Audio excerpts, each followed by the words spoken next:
Welcome back. I thought I would unpack, would the online shift still be relevant now, 2 years later, after everyone's been there, done that? And I just wanted to share some thoughts and some things for all of us to consider going forward. Hi, my name is Patricia Regier with Regier Educational Services and upcoming book, The Online Shift, April 4th, 2022. All right, so is it relevant still? These are thoughts that I've unpacked myself and I've talked to other people about. And really, the online shift for some people is still happening. Some people resisted or just did this until they didn't have to anymore, very reluctantly, until they could get back to normal. But even though a lot of people are thrilled to be going back to in-person workshops or training and meetings and conferences, that is wonderful. Hybrid is a whole other story where you still need to consider that online component and not forget about that audience.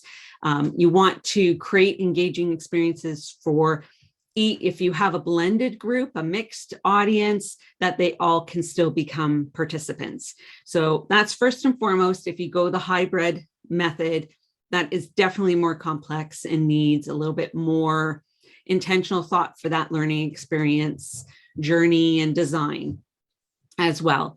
And even though we are going back to some in-person experiences, which is really wonderful, we're now needing to then adapt what we adapted for the online portion, adapt it back to in-person.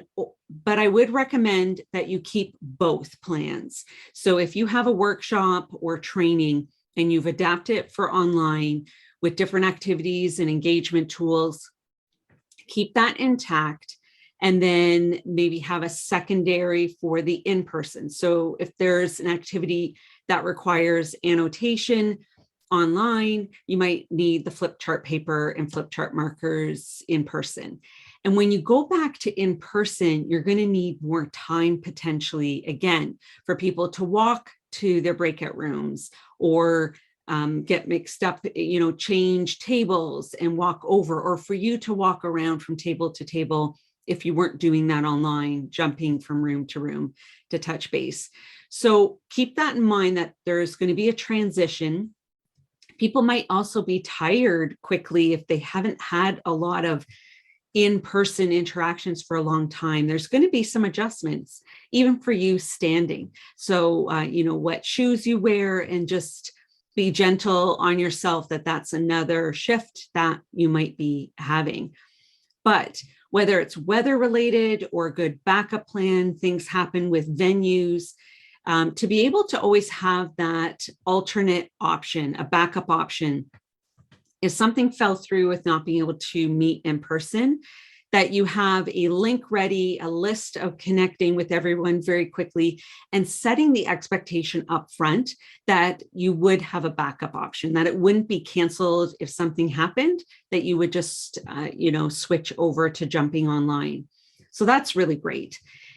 And with gas prices as they are, there might be some situations where, even though we're going to the in-person for some things now, that it might be select where it really makes a difference to come together, but it might not be every meeting or every session.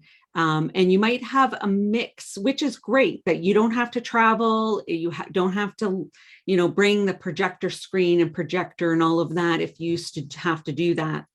So you might like staying in the studio that you created, whatever your setup is, for the ease of having some sessions online and some sessions in person, and not all one or the other. So that's where the online shift book is still really relevant for the over 101 pro tips, so that you can look at how far you've come and what are the details that you can tweak. What are the things that maybe you hadn't thought of before, and certainly validate the great things that you're doing as well. That's always a good thing, because sometimes we don't realize how far we've come with what we've learned. but that learning needs to be ongoing for all of us, for myself included. So to keep, being creative and being intentional on trying to make the learning experiences engaging. But this applies to meeting leaders. If you have different offices in different locations, we've now adapted to how quickly we can hop onto a meeting together really effectively, and we don't have to pay mileage for our team to come together all the time, and we can make it really count when it comes together. So definitely consider when you're shifting back to the way things were, it's going to take more time, and there's some different things to consider, but don't throw out the online opportunities, because they will definitely still continue to have the time and place. And for those of you that resisted and are now realizing that there's always going to be room for being able to do online, provide online workshops, training, meetings, whatever the situation is, and teaching, instruction in this digital space, to do it well, so that it makes a difference. So I encourage you to check out our other blogs and tutorials and videos. That there's a lot of resources that we have put together. And to keep in mind the book as well. We have an online course, I'll link that too. So if there are certain videos or blogs and podcasts you'd like me to focus on, certain topics about learning experience, because it's definitely beyond the tech. The tech is important for that it doesn't become a barrier, that we do that well, but there's so much more that goes into creating a space that you really get the learning outcomes that you're looking for. So if you have certain questions, I'm going to have some Q&As coming up, and some different opportunities. I really want to find out what would be of value to you for some of my upcoming lives and events, all surrounding, celebrating the book, celebrating 5 years in business, but also ongoing. I have quite the list that for the months to come, some different tips and tutorials that I will be creating. So let me know in the comments below what would be of interest to you, or a question that you might have, and I'll pull those into an upcoming Q&A. So thanks for checking this out.